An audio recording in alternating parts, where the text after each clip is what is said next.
नमस्कार, प्रणाम, good morning. Thank you so much for joining us this morning. मैं हूं आपके साथ रचना सिंह और आप देख रहे हैं हमारा मॉर्निंग लाइव शो बिहार बिहान।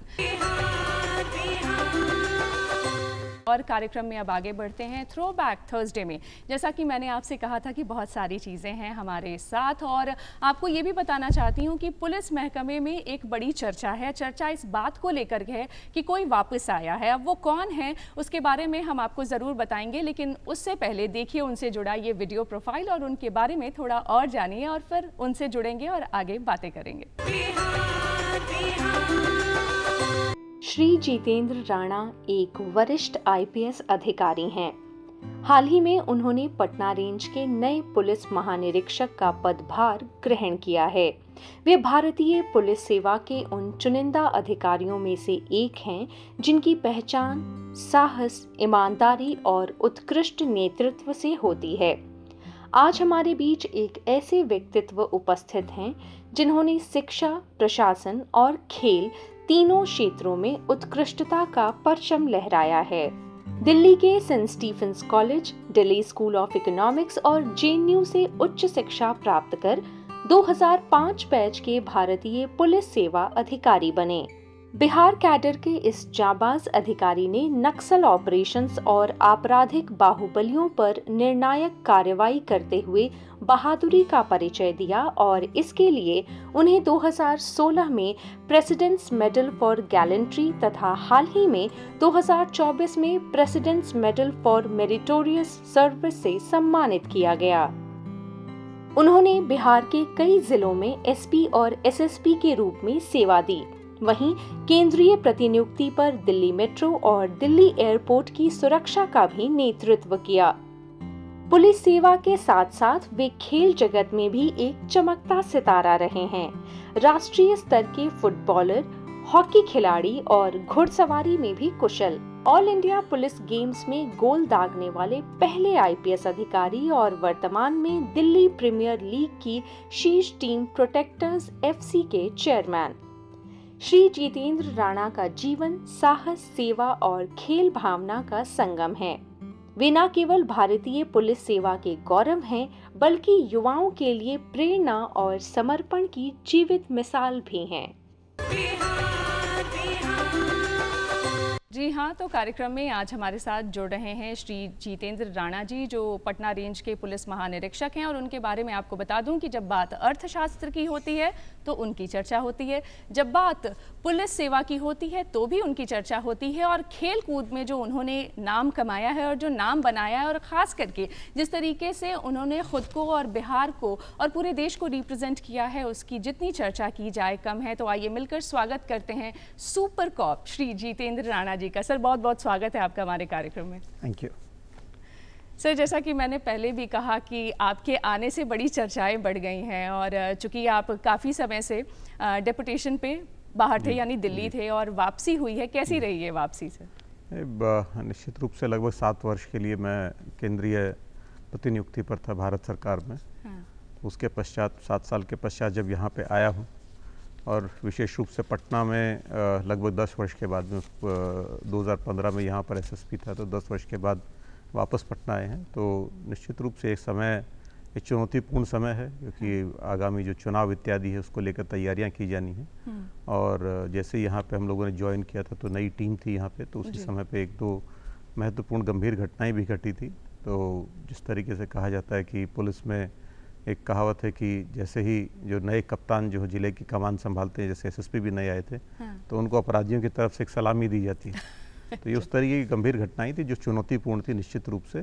और उन चुनौतियों में जो हमारी पटना पुलिस की टीम है वो खरी उतरी, और जो भी घटनाएं हुई थी उनका बेहतरीन तरीके से उन्होंने इन्वेस्टिगेशन करते हुए उनका उद्भेदन किया, और जो भी अपराधी थे उनको उन्होंने गिरफ्तार किया। तो ये एक जिसको कहा जाए कि क्योंकि लगभग 7 वर्ष से मैं सीएसएफ में सेवाएं दे रहा था, वहाँ पर ये इन्वेस्टिगेशन और अपराध से डायरेक्ट रिलेशन नहीं रहता है। तो आते ही इन चुनौतियों का सामना किया, तो इसको जैसे कहा जाता है कि हिटिंग द ग्राउंड रनिंग। तो एकदम बिल्कुल we are back into groove, और अच्छा लग रहा है कि ये भी एक एक्साइटिंग काम है। और इसके साथ में पुनः आकर बिहार में जो मेरा कर्म भूमि है, वो मेरा काडर है, तो वहाँ पे सेवाएं देने में बहुत ही मेरे को अच्छा लग रहा है। जी जी। चूँकि सर आप हरियाणा से रहे हैं, शुरुआती पढ़ाई भी आपकी दिल्ली से रही है, कहाँ सेंट स्टीफेंस की चर्चा हम करते हैं, फिर Delhi school of economics, JNU, किसी भी जो ह्यूमैनिटीज़ पढ़ने वाले खास करके जो बच्चे हैं उनके लिए वो ड्रीम होता है और वहाँ पहुँच जाने के बाद लगता है कि अब यहाँ पहुँच गए, यानी अब हो सकता है कि हम एकेडमिक्स परस्यू करें, कुछ रिसर्च करें, लेकिन वहाँ से निकल करके पुलिस सेवा की तरफ आना कैसा हुआ सर? क्योंकि बिहार में तो एक मूड है हमारे यहाँ की अल्टीमेटली आपको तैयारी करनी पड़ती है सिविल सर्विसेज के लिए, लेकिन क्या उधर भी इसी तरीके का कोई माहौल था? जो मेरी पढ़ाई के बाद में मैं कॉरपोरेट वर्ल्ड में काम कर रहा था उस समय पे, क्योंकि मेरी स्पेशलाइजेशन इकोनोमेट्रिक्स थी, तो उसी से संबंधित काम कर रहा था मैं, जिसको आज के दिन में डेटा साइंस या डेटा एनालिटिक्स कहा जाता है। तो उसमें हम लोग काम कर रहे थे। तो कोई बहुत विचार नहीं था सुगठित कि पुलिस सेवा में जाना है या किसी में जाना, पर जैसा होता है कि डेस्टिनी में उस समय पे कुछ हमारे जो क्लासमेट्स थे तो सब लोग का हुआ कि एग्ज़ाम देते हैं। तो एग्ज़ाम दिया, हमारी क्लास में हम लोग 21 स्टूडेंट में से 5 लोगों ने एग्ज़ाम दिया था। अच्छा। और उनमें से 4 लोग का फर्स्ट टाइम ही क्लियर हो गया। तो ये एक संयोग था और उसमें चूँकि बहुत ज़्यादा जानकारी भी नहीं थी, क्योंकि जैसा आपने बताया कि किसी कोई ऐसा बैकग्राउंड नहीं था कि सर्विसेज का कोई बैकग्राउंड है, तो उसमें फर्स्ट चांस में दिया। और क्योंकि मेरा थोड़ा रुझान पुलिस की तरफ ज़्यादा इसलिए था क्योंकि एक स्पोर्ट्स पर्सन थे और जो उस तरीके का थोड़ा एप्टीट्यूड जिसको कहा जा सकता है, तो मेरी फर्स्ट चॉइस भी IPS थी।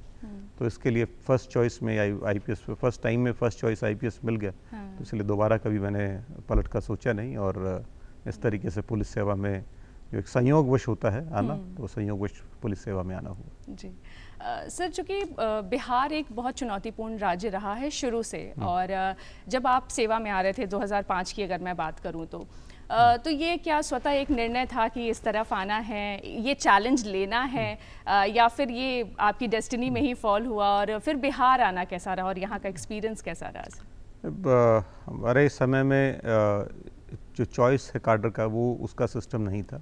उस समय पे रोस्टर सिस्टम होता था कि आपका रैंक के अनुसार नाम जहाँ पर भी आएगा तो आप वहाँ पर जाएंगे। तो और दूसरा, मुझे बहुत जानकारी थी नहीं क्योंकि मेरा कोई बैकग्राउंड सर्विसेज से फैमिली या कोई उस तरीके का बैकग्राउंड नहीं था। तो उसमें रोस्टर में जो संयोगवश होता है कि बिहार शायद से किस्मत में था, तो यहाँ पे मिला। और मैं उसको बहुत एक सुखद संयोग इसलिए भी मानता हूँ क्योंकि मैं बचपन से हिस्ट्री का बहुत स्टूडेंट रहा हूँ, बहुत मेरे को पढ़ने में मज़ा आता रहा। तो उस समय से जो मगध साम्राज्य के बारे में स्पेशली जो एंशिएंट हिस्ट्री थी वो बहुत फैसिनेट करती थी। तो कभी अपने उसके पहले जीवन में बिहार आया नहीं था। तो जब मिला तो उन्हीं जो अपने मन के अंदर में उसके बारे में जो मैंने धारणाएं बुनी थी उनको लेके यहाँ पे आया। और यहाँ पे आया तो उस समय पे जो काफ़ी चुनौतीपूर्ण समय था, और आते ही यहाँ पे रोहतास जिला में सासाराम में मेरी प्रोबेशन के लिए मेरी पोस्टिंग हुई। अच्छा। तो वहाँ पे काफ़ी सारे चैलेंजिंग इश्यूज आए, जिसमें जो नक्सल समस्याएं हैं, अपराधियों की समस्याएं हैं, कम्युनल समस्याएं इत्यादि हैं।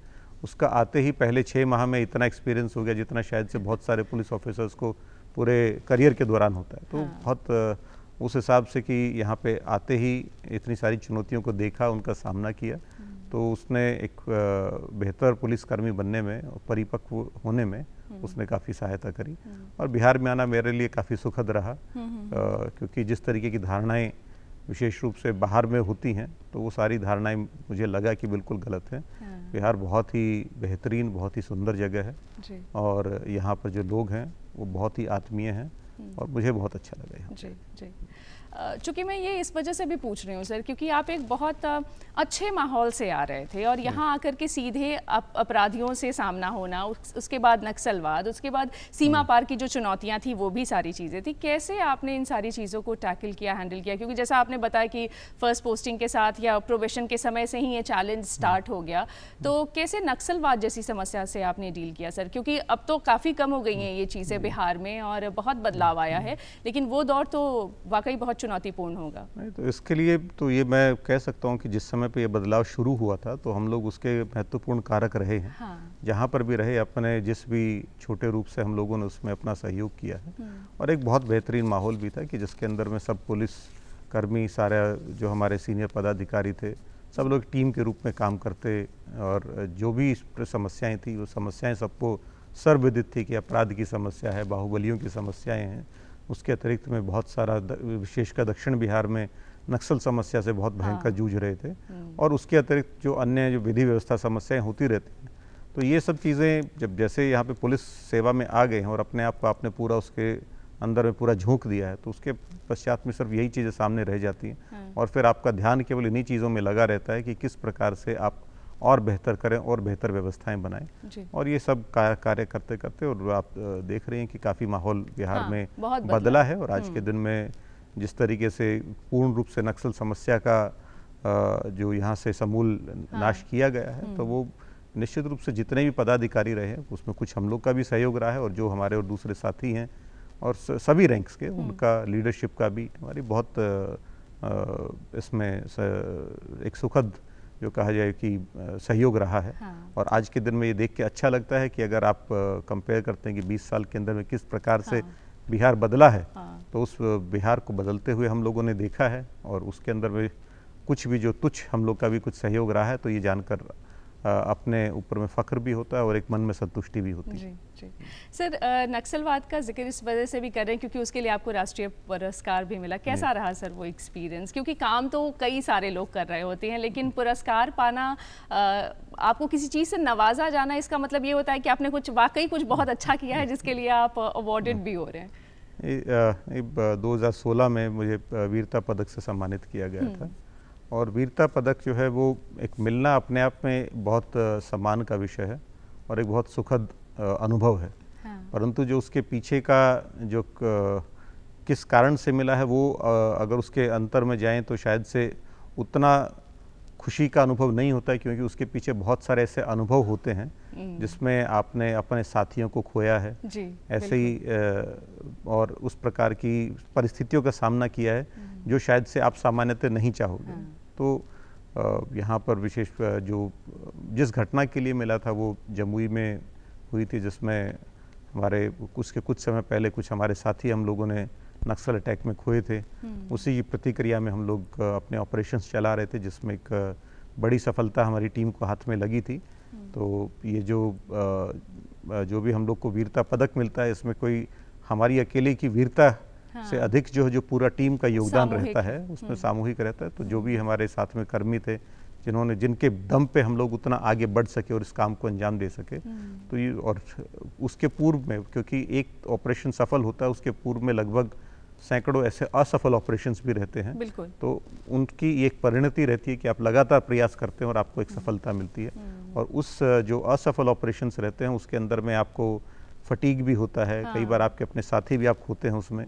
तो उन जो सभी जो हमारे साथी रहे, जिनको हमने खोया या जिन्होंने हमारा उसमें मदद किया, तो मैं ये मानता हूँ कि जो भी वीरता पदक मिला है तो ये उन सब की बदौलत है, और ये उन सबको ही मैं अपनी तरफ से मानता हूँ कि ये उन्हीं के कारण में जो लीडर जो है उसको इस प्रकार का सम्मान मिलता है, और ये पूरी टीम का सम्मान। जी, 2024 में भी एक सम्मान आपको प्राप्त हुआ है सर, उसके बारे में भी ज़रूर बताइए। ये सराहनीय सेवा पदक मिला है, और ये निश्चित रूप से बहुत सुखद है कि जैसा आपने कहा कि 20 साल से हम लोगों ने बदलते हुए देखा है बिहार को, जो बिहार में सेवाएं दी, उसके पश्चात में 7 साल तक भारत सरकार में दिल्ली मेट्रो और दिल्ली एयरपोर्ट पे कार्यरत रहा। तो ये जो भी हम लोगों ने अपना जीवन में जो कार्य किया है, उसको यदि सरकार की तरफ से उसको सम्मानित किया जाता है, रिकॉग्नाइज़ किया जाता है, तो ये बहुत एक बेहतरीन अनुभव है मेरे लिए, मेरे परिवार के लिए, क्योंकि इस पुलिस सेवा के अंदर में परिवार का भी उतना ही सहयोग रहता है कि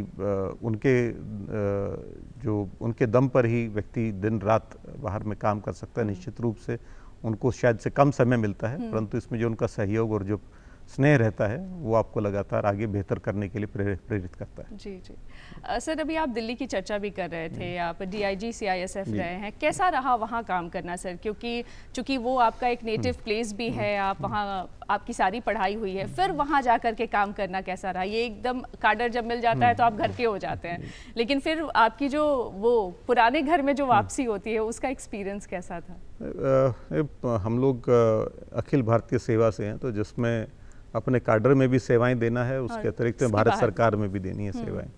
तो एक तरीके से इसको कहा जाए कि एक अनिवार्य भी है, और जाने का मौका मिला और CISF में काम करने का मौका मिला तो बहुत अच्छा रहा। उसके साथ में मुझे लगभग 5 साल मैंने दिल्ली मेट्रो जो सुरक्षा जो है उसकी कमान मेरे पास में रही। तो ये एक अपने आप में बहुत चुनौतीपूर्ण कार्य था। और क्योंकि आप जैसा आपने बताया, दिल्ली मेरा पुराना शहर था, जिस समय पे मैं यहाँ ज्वाइन कर रहा था उस समय पे दिल्ली में पहली मेट्रो का संचालन हो रहा था। हाँ। तो जब मैं वापस गया 12-13 साल के बाद में, तो उसको देखा काफ़ी फैलाव हो गया था, परंतु तब तक सीमित था। तो जिस समय मैंने ज्वाइन किया तो उस समय पे मेट्रो का 3rd फेज़ खुला था, जो सबसे बड़ा फेज़ था। और उसमें खुलने के साथ में उसकी जो लाइंस की संख्याएं थी और जो स्टेशंस थे वो बहुत ज़्यादा बढ़ गए थे। और उसके साथ ही जो उसकी सेवा, जो उसकी सुरक्षा के लिए सुरक्षा कर्मी थे, उनमें बहुत इजाफा हो गया था। तो उस समय पे एक चैलेंज था कि किस प्रकार से एक ऐसा मैकेनिज्म बनाया जाए कि जिससे दिल्ली मेट्रो की सुरक्षा जो अच्छी की जाए, और उसके साथ में ये कि जितने हमारे कर्मी हैं उनको भी, उनकी भी मूलभूत सुविधाओं का ख्याल रखना है। तो एडमिनिस्ट्रेटिवली एंड ऑपरेशनली बहुत बड़ा चैलेंज था। तो 5 वर्ष में उसमें रहा, और मैं आज इसको काफ़ी फ़ख्र के साथ में कह सकता हूँ कि वहाँ पे रहते हुए जो कार्य किया, तो वो आज के बहुत मेरे नज़दीक है। और मैं ये मानता हूँ कि जो पूरा सिक्योरिटी आर्किटेक्चर है मेट्रो का, न सिर्फ दिल्ली में बल्कि जिसको पूरे भारत भर में रेप्लिकेट किया जा रहा है, उसको कहीं ना कहीं पे उसको डिज़ाइन करने में मेरी काफ़ी भूमिका रही है। और अभी यहाँ पे आए हैं तो अब पटना में भी मेट्रो अभी चलने वाली है। संभवतः अगले माह में जो सीमित रूप में मेट्रो शुरू हो जाएगी, तो वहाँ का एक्सपीरियंस यहाँ पे भी काम आएगा। बिल्कुल। और इसके अतिरिक्त वहाँ पे दिल्ली एयरपोर्ट पे लगभग वहाँ पे रहा मैं। तो दिल्ली एयरपोर्ट एक अपने आप में एक अनूठा एक स्थान है, क्योंकि देश का सबसे बड़ा एयरपोर्ट है, वर्ल्ड के पहले 10 बड़े एयरपोर्ट्स में आता है जी। और उसके अतिरिक्त जो पूरे देश के लिए महत्ता है कि हर देश का हर एक वीआईपी का वहाँ से आना जाना। उसके अतिरिक्त में जो दूसरे देशों से जो वहाँ पर हमारे हेड ऑफ स्टेट आते हैं या डिग्निटरीज आते हैं, तो उन सब के कारण में एक बहुत संवेदनशील स्थान बन जाता है। और उसके बीच में G20 भी हुआ था, जिसकी भी हम लोगों ने उसकी मेज़बानी की थी। तो जिस समय पे 66 देशों के जो हेड ऑफ स्टेट हैं वो आए थे वहाँ पे। तो इस तरीके के बहुत चैलेंजिंग जो वहाँ पे असाइनमेंट्स लगातार मिलते रहे। तो और एक उसके थे जो प्रतिदिन जो वहाँ से जाते हैं, लगभग 2.5 लाख से अधिक यात्री वहाँ से यात्रा करते हैं। तो ये एक अपने आप में एक छोटा शहर हो जाता है। लगभग 2.5 लाख प्रति दिन लोग जा रहे हैं। 70-75 हज़ार लोग अंदर में काम करते हैं विभिन्न तरीके के एयरलाइंस में, ग्राउंड हैंडलिंग एजेंसी, CISF में। तो ये काफ़ी चैलेंजिंग होता है। और जो 7 साल रहे, ये एक लर्निंग एक्सपीरियंस रहा। यहाँ पे हम लोग लगातार अपराध नियंत्रण, अपराध का उत्भेदन, ट्रायल, ये सारी चीज़ें करते हैं। ये भी ये मैं पुलिसिंग का एक बहुत महत्वपूर्ण सबसे महत्वपूर्ण आयाम तो यही है। पर उसके साथ में व्यवस्थाओं को कैसे बेहतर बनाना है, वो भी एक बहुत महत्वपूर्ण आयाम है। और वहाँ पे रहते हुए ये कार्य करने का मौका मिला, तो इसके लिए मैं अपने आप को जो लकी मानता हूँ कि इस प्रकार के जो वहाँ पे कार्य करने का मेरे को मौका मिला। और उस हिसाब से मुझे लगता है सर कि आपके कदम बड़े शुभ हैं। आप दिल्ली गए तो वहाँ दिल्ली मेट्रो की शुरुआत हो रही थी, अभी आप पटना वापसी हुई है तो पटना मेट्रो की भी शुरुआत हो रही है। और आपके एक्सपीरियंस का ज़रूर लाभ तो यहाँ लोग लेंगे ही। एक और बात समझना चाहते हैं सर, जब भी पुलिसिंग की बात होती है और ख़ास करके जब ज़िलों की बात होती है, तो वहाँ जनता और पुलिस के बीच में जो एक दूरी या खाई जो है, उसको पाटने की आप लोगों ने कैसे कोशिश की है, और कैसे कोशिश की है कि एक कम्युनिटी पुलिसिंग जो है वो डेवलप हो पाए? विशेषकर जो हमारे ग्रामीण इलाके हैं, वहाँ पे पुलिस जो है सामान्यतः थोड़ा दूरस्थ रहती है कि एक स्थान पे है, जो गांव इत्यादि वहाँ से 12-13 किलोमीटर दूर हैं। तो जो सामान्यतः लोगों का सरोकार पुलिस से नहीं रहता है। और जब किसी प्रकार की घटनाएं घटती हैं तो वो पहले अपने स्थानीय जो उनके पास में रेमेडीज़ हैं उसका इस्तेमाल करते हैं और अंत में पुलिस के पास में जाते हैं। तो जब पुलिस के पास में कोई भी व्यक्ति आता है तो ये समझा जाए कि उसके पास में कोई और ऑप्शन नहीं बचा है, इसके कारण पुलिस के पास में आए कि उसको वहाँ से जस्टिस चाहिए। तो इसके लिए हमारे जो कर्मी जो हैं, तो सभी पदाधिकारी, उनको निर्देश रहता है कि जो भी व्यक्ति आ रहा है, क्योंकि बहुत बार ऐसी समस्याएं लेके आते हैं जिसका पुलिस से सीधा सरोकार नहीं है, पुलिस अकेले नहीं गई। तो सामान्यतः आप जानती हैं कि बिहार में लैंड डिस्प्यूट्स सबसे बड़ी समस्या करके, तो लैंड डिस्प्यूट्स में पुलिस का सीधा सरोकार इसलिए नहीं क्योंकि रेवेन्यू का एक प्रॉब्लम है, उसमें रिकॉर्ड्स के इश्यूज रहते हैं, सीओ के यहाँ से उसके रिकॉर्ड्स को वेरीफाई करना है, मापी कराना है। और सामान्यतः जो सारे लैंड डिस्प्यूट्स हैं ये भी गुतिया लोग में आपस में होते हैं करके, कि एक परिवार के लोगों के होते हैं। बीच हाँ, में, तो बिल्कुल। इसमें न्यायालय का, सीईओ का बहुत महत्वपूर्ण भूमिका रहती है। परंतु वो जब सब जगह से निराश हो जाता है तो पुलिस के पास में आता है, तो उस समय पे इन लोगों को ये बताया जाता है कि उसको सही गाइड करना, कि किस प्रकार से इसका निदान करना है, और उसके साथ में उसको ये भरोसा देना कि आपके साथ में कुछ गलत नहीं होगा, आपको जस्टिस मिलेगा। तो उतने भर से उसका काफ़ी विश्वास जो है पुलिस पे हो जाता है। अविश्वास का कारण ये रहता है कि पुलिस अगर ढंग से उनकी बातें नहीं सुनेगी और उसके ऊपर में सुनने के पश्चात में एक्ट नहीं करेगी तो फिर अविश्वास होता है। तो हमारा सभी कर्मियों को ये रहता है कि जो भी आपके पास में आवेदक आ रहा है उससे आप फरियादी से बात सुन लें उसकी, और उसके पश्चात में जो हो सकता है लीगली आप उसको सही बताएं।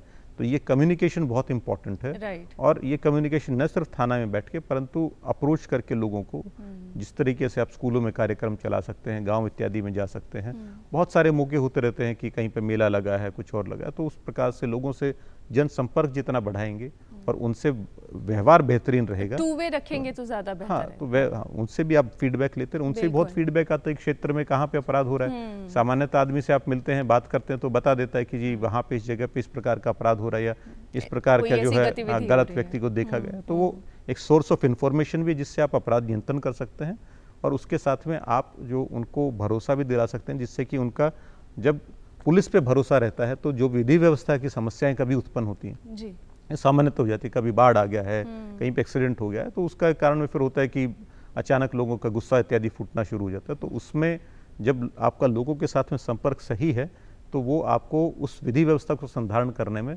बहुत मदद करता है।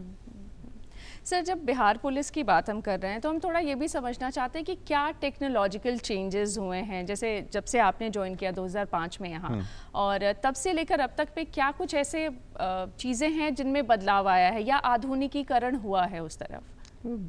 पिछले 20 साल का आप कहेंगे तो एकदम पूरी बिहार पुलिस का जो है काया पलट हो गया है। क्योंकि जब यहाँ पे आए थे उस समय पे न थाना का बिल्डिंग था, कपरेल में चलते थे, न गाड़ियों की जो है उपलब्धता थी, हथियारों की भी समस्याएं थी, और तो उसको देखा जाए तो आज के दिन में बहुत ज़्यादा जो पुलिस के जो एक तरीके से रिसोर्स मोबिलाइजेशन बहुत ज़बरदस्त हुआ है। आज के दिन में गाड़ियों की कोई समस्या नहीं है, हर थाना के पास में 3-3, 4-4 गाड़ी हैं, तो उससे उनका रिस्पॉन्स टाइम बहुत कम हुआ है। अभी आप ERSS में जो 112 की जो गाड़ियाँ चल रही हैं, हर थाने में लगभग 3 गाड़ियाँ अवेलेबल हैं, और कोई भी खबर आती है तो विदिन 10 मिनट्स वो लोग वहाँ पे मौके पर रिस्पॉन्ड करते हैं। और पहले सारा का हमारा जो कम्युनिकेशन था वो वायरलेस आधारित था। आज के दिन में जो कम्युनिकेशन के जो भी नए आयाम हैं, CCTNS इस समय पे जारी है, E-कोड्स, और लगभग सारा काम जो है वो कार्यालय, अभी लगभग सारा काम लगभग हमारा कंप्यूटर पे हो गया है। डिजिटल की तो तरफ उससे उससे जो आपका स्नेल मेल था कि आपका आज के दिन में यहाँ से वारंट भेजेंगे, समन्स भेजेंगे, 10 दिन के बाद प्राप्त होगा कि नहीं होगा, वो सारी समस्याएं टेकन केयर ऑफ है। आज के दिन में आप जो भी चीज़ हो रहा है वो इलेक्ट्रॉनिकली हो रहा है और बहुत क्विक तरीके से हो रहा है, और उसके ये वरीय पदाधिकारियों के लिए भी इजी ये हो रहा है कि उनके लिए मॉनिटर करना आसान हो रहा है सारी चीज़ें।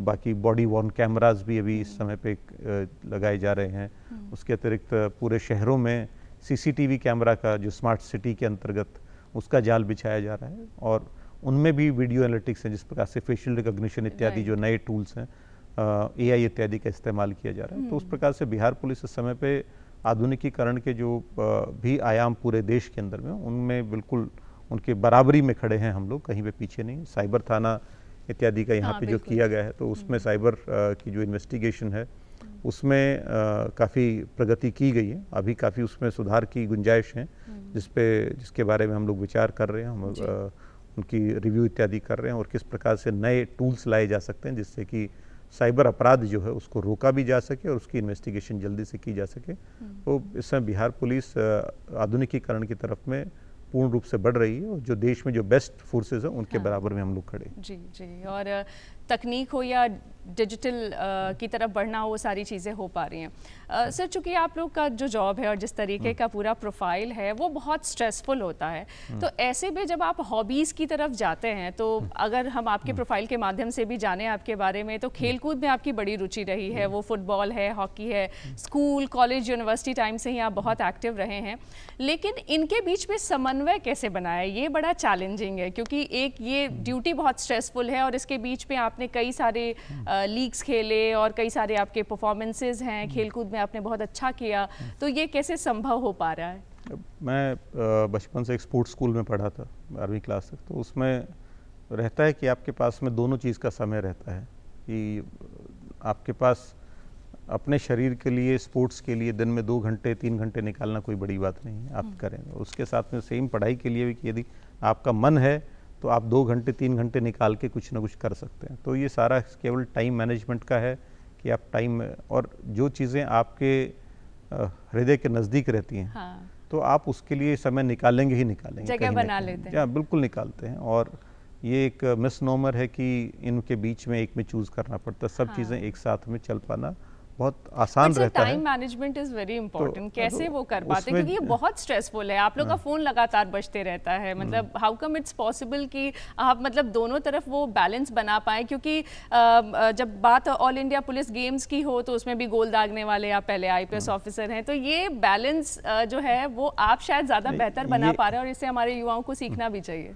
ये दोनों एक दूसरे के पूरक हैं। हाँ। यदि आप ग्राउंड के ऊपर में बेहतर कर पा रहे हैं और वहाँ पे जब आप काम कर रहे हैं, फुल कंसंट्रेशन उस पे है आपका, तो जब आप अपना काम करेंगे तो उस समय पे फुल कंसंट्रेशन आपका वहाँ पे भी रहेगा और आउटपुट बेटर आएगा जी। तो ये जो है आप लोग को जो भी चीज़ आपको रिलैक्स करती है आपके माइंड को, तो अगर मैं खेल रहा हूँ उसमें अगर आधा घंटा भी खेले तो उसके बीच में अगर मेरा पूरा ध्यान उस पर है तो मेरा पूरा बॉडी का स्ट्रेस जो है वो निकल जाता है और एक तरीके की मेडिटेशन होती है। मैं बचपन में एक छोटी सी एक बुकलेट से इस तरीके की किसी ने मुझे गिफ्ट करा था, स्वामी विवेकानंद की जो है। अच्छा, हाँ। तो उन्होंने उसमें लिखा था कि जो भगवान की भक्ति का करना जो है, हाँ, सिर्फ बैठ के तपस्या करना नहीं है। हाँ। यदि आपको लगता है कि आप फुटबॉल खेलते हुए जो है भगवान प्राप्त कर सकते हैं तो आप उससे भी कर सकते हैं। तो ये भी एक अपने आप में माध्यम कोई सा भी हो सकता है। ये ध्यान है कि आप जब जो कुछ भी कर रहे हैं, आप अपना कार्य करिए, आपका 100% ध्यान उसमें है। तो ध्यान और तपस्या को एक ही कहा जाता है कि कहा जाता है कि ऋषि ध्यान में गए थे। हाँ। तो ध्यान होता है कि आप कुछ भी काम कर रहे हैं 100% उसमें है, तो आपको बाकी सारी चीज़ों से उस समय मुक्ति मिल जाती है और फिर वो आपको क्या है कि रिफ्रेश कर देता है बॉडी को आपको, और दूसरी जब काम करते हैं उनमें और बेहतर करने के लिए। तो एक दूसरे के पूरक हैं। बच्चों के लिए भी ऐसा है कि अगर पढ़ाई कर रहे हैं तो उसके साथ में खेल भी कुछ ना कुछ करते रहें ताकि आपकी बॉडी डिस्ट्रेस रहे, और आप जब पढ़ाई करें तो पढ़ाई में कंसंट्रेशन हो, खेल करें तो खेल में कंसंट्रेशन हो। इसलिए यानी मुझे लगता है सर हॉबी होना बहुत इम्पोर्टेंट है। बिल्कुल बिल्कुल। हाँ। इस तरीके आप लोग को जो भी चीज़ें मतलब किसी को और खासकर पुलिस कर्मियों के लिए कितना ज़रूरी है ये ज़रूर बताइए, क्योंकि आप सबसे ज़्यादा स्ट्रेस में हैं। अरे पुलिस कर्मियों के लिए तो बहुत इम्पोर्टेंट है, क्योंकि लगातार एक तो परिवार से दूर रहते हैं, जो हमारे विशेषकर थाना इत्यादि में लोग पोस्टेड हैं, परिवार से दूर रहना पड़ता है। समय का यहाँ पे काफ़ी जो अभाव रहता है क्योंकि ड्यूटी यहाँ पर किसी कभी भी 8 घंटा सामान्यतः मानी जाती है, परंतु 12-14 घंटा, कई बार 24 घंटा तक भी निकल जाती है, डिपेंडिंग कि क्या सिचुएशन चल रही है, क्या समस्याएं चल रही हैं उसको देखते हुए। तो ऐसे में उनके लिए हॉबीज़ रखना बहुत ज़रूरी कि जब भी आपको समय मिले अपने लिए समय निकालें, और जब आप अपने लिए समय निकालते हैं, आप अपने आप को डिस्ट्रेस करते हैं, तो आपका काम भी उतना ही बेहतर आप बाद में कर पाते हैं। और कोई अवसाद ग्रसित व्यक्ति बहुत बेहतरीन काम नहीं कर पाएगा, परंतु आप उस अवसाद को किसी माध्यम से निकाल देते हैं करके, तो आप और बेहतर कार्य कर पाएंगे। तो पुलिस कर्मियों के लिए फिजिकली फिट रहना, मेंटली फिट रहना बहुत ज़्यादा ज़रूरी है। जी जी। Sir all India police games की भी चर्चा हम ज़रूर करना चाहेंगे। उसमें गोल दागने वाले आप पहले आईपीएस ऑफिसर है, कैसा रहा वो एक्सपीरियंस? मैं लगातार खेलता रहा हूँ, क्योंकि मैं पहले भी पुलिस ज्वाइन करने के पहले लगातार नेशनल लेवल पे खेलता रहा था, क्लब लेवल फुटबॉल खेलता था। जब यहाँ पे आए तो उसके बाद में पता चला कि एक ऐसा भी पुलिस का भी टूर्नामेंट होता है। हाँ। तो उसमें फिर हम लोगों ने यहाँ से बिहार की टीम बनाई। तो हम लोग उस समय यहाँ कोई ऑर्गेनाइज टीम नहीं थी, तो बिहार पुलिस की टीम को हम लोग लेके गए। तो वहाँ पे हम लोगों ने खेला, काफ़ी बिहार पुलिस टीम ने बहुत बेहतरीन काम किया। उसके पश्चात यहाँ पर पटना में हम लोगों ने 2012 में all India police games host किया था यहाँ पे। अच्छा। तो उसमें भी मैं बिहार पुलिस की टीम की तरफ से खेला यहाँ पे। और उसके पश्चात लगातार हर साल लगभग जब भी मौका लगता है, क्योंकि बहुत बार तो ज़िले इत्यादि में रहते थे, कुछ महत्वपूर्ण रहते तो नहीं खेल पाता था, पर लगभग 5-7 बार मेरे को ये मौका मिला कि जब तो जाके उनके साथ खेलने का। और एक ये पुलिस कर्मियों के साथ में खेलने का ये फ़ायदा रहता है कि वो लोग अपने लीडर की तरफ देखते हैं। बिल्कुल। जब उनको दिखाई पड़ता है कि एक जवान के साथ में कंधे से कंधा मिला के मैं खेल सकता हूँ, तो उनका एक विश्वास रहता है और एक मोटिवेशन आता है। हाँ, और ये पूरी की पूरी फिर फोर्स के अंदर में रहता है कि कि ये जो अगर लीडर हैं हमारे, तो ये हमारे से अलग नहीं है। ये हमारे के साथ, उनके साथ में बैठ के उसी जगह पे खा सकते हैं, उसी जगह पे खेल सकते हैं, तो उनके साथ में एक ज़्यादा आत्मीय रिश्ता बनता है। खेल भावना एक समानता भी लेकर आती है तो और उसका फिर जब आप काम करते हैं फील्ड में, तो उनका उतना सहयोग, उतना स्नेह मिलता है। सर, बिहार फुटबॉल एसोसिएशन और प्रोटेक्टर्स FC, इसके बारे में भी ज़रूर बताइए कि कैसे, अब जैसे आपने शुरू में कहा कि इसको तो आप लोगों ने बिल्ड किया, प्रोटेक्टर्स FC के भी बारे में बताइए। देखिए, क्योंकि जैसा था मैं खेल के अंदर में लगातार इंटरेस्टेड रहा हूँ, और तो एक ये भी रहता है कि क्योंकि खेल एक बहुत ही सकारात्मक माध्यम है हमारे जवानों से जुड़ने का, बच्चों से जुड़ने का, और एक सकारात्मक बदलाव लाने का, तो उसमें मेरा हमेशा ये प्रयास रहा है कि अपनी टू गिव इट बैक, कि किस तरीके से फुटबॉल को या जो अन्य गेम्स में, मैं बाकी सबके साथ भी इन्वॉल्व रहा हूँ, सभी गेम्स के साथ में, कि कैसे उनको और बेहतर बनाया जा सकता है। जो बच्चे जो हैं उनको और बेहतर मौके दिए जाएँ। आप जानती हैं, मैं तो हरियाणा से बिलोंग करता हूँ, वहाँ पे जिस तरीके का खेलों के संबंध में जुनून है, लगभग हर ओलंपिक में, हर एशियन गेम्स के अंदर में वहाँ के खिलाड़ी बहुत बेहतरीन प्रदर्शन करते रहे हैं। तो उस तरीके का एक जुनून मैं चाहता हूँ कि यहाँ पर भी पैदा हो, हमारे जवानों में भी रहे, बिहार के बच्चों में भी हो, कि जिसमें कि खेलों के अंदर में एक अच्छा प्रदर्शन करने की उनके अंदर में जिज्ञासा रहे। तो इसके लिए लगातार जहाँ पर भी रहते हैं तो कुछ गेम्स ऑर्गेनाइज कराना, वो बिहार फुटबॉल एसोसिएशन के साथ में मिलकर यहाँ टूर्नामेंट्स इत्यादि कराना और बेहतर हों, जिससे कि थोड़ा सा बच्चों को और जानकारियाँ मिले। और आज के दिन में अब देखते हैं कि विशेषकर जो बच्चे हैं सभी हमारे स्क्रीन के साथ में ज़्यादा इस समय पे टाइम स्पेंड कर रहे हैं, और वो लोग और बाकी चीज़ों में कुछ गलत कार्यों में लग जाते हैं। यदि उनकी जो एनर्जी जो है उसको पॉजिटिवली चैनलाइज करके स्पोर्ट्स की तरफ में ले जाया जाए, तो बहुत बेहतरीन कार्य किए जा सकते हैं उन बच्चों के द्वारा। तो इसका ही मेरा हमेशा प्रयास रहा है।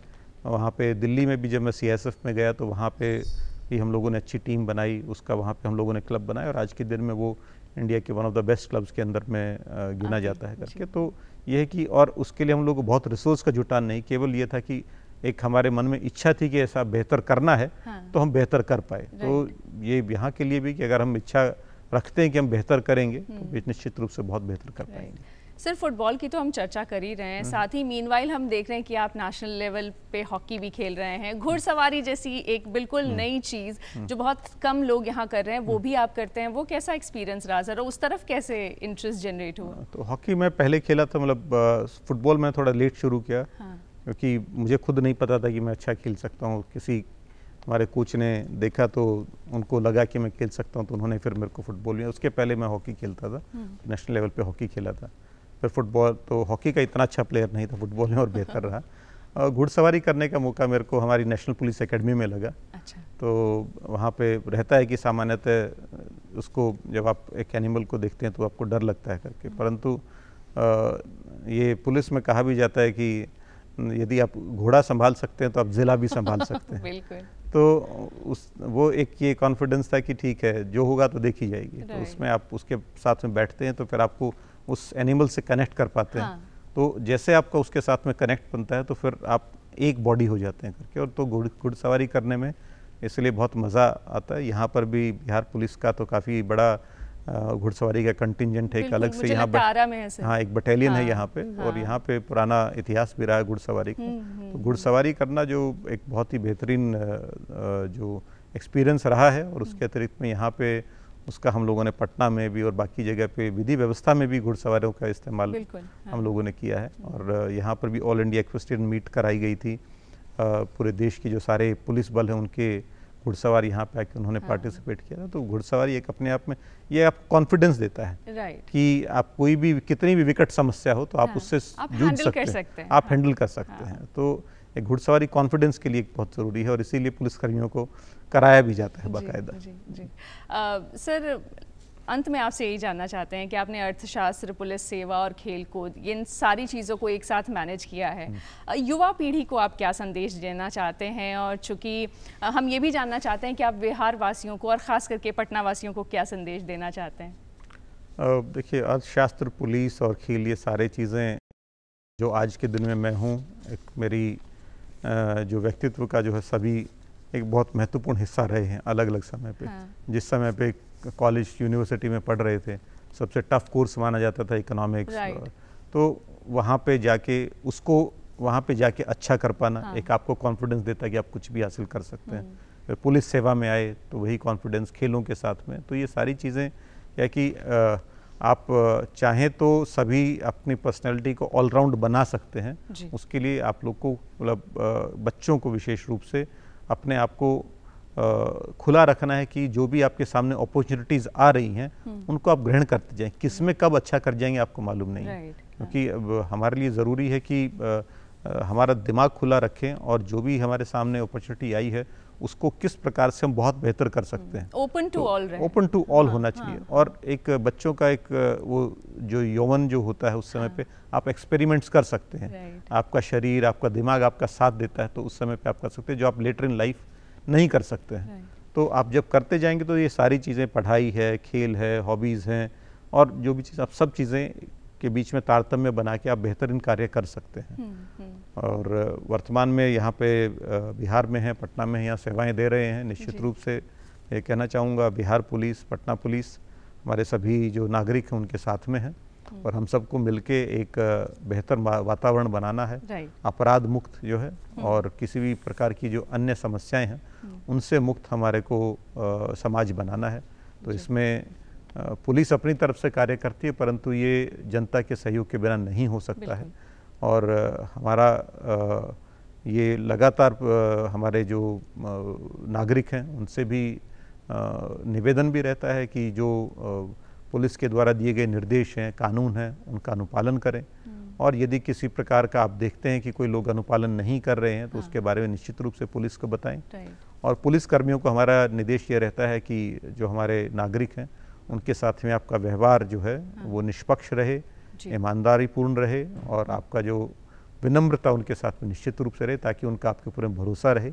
कोई भी समस्या हो तो उस समय पे हमारे पुलिसकर्मी का दिमाग जो है ये जाना चाहिए किस प्रकार से मैं हमारे नागरिकों की जो समस्या है उसका हल करते हुए और उनके जीवन को और बेहतर कर पाऊँ। और इसी से जब जनता का भरोसा बनेगा तो उनको ये विश्वास रहेगा कि कोई भी उनकी समस्या है तो जो नज़दीकी पुलिसकर्मी के पास में जाएंगे तो उसका निश्चित रूप से निदान करने का प्रयास करेंगे। जी सर, आप हमारे कार्यक्रम में आए, सुबह सवेरे का इतना इम्पोर्टेंट वक्त आपने हमें दिया, हमारे दर्शकों को दिया, इसके लिए आपका बहुत बहुत धन्यवाद। थैंक यू अर्चना। तो दर्शकों, आज के लिए बस इतना ही। अगली सुबह बिहार बिहान लेकर हम वापस पहुंच जाएंगे टाइम पर। तो आप भी ऐसे ही हमारे साथ बने रहिए और देखते रहिए डीडी बिहार। नमस्कार।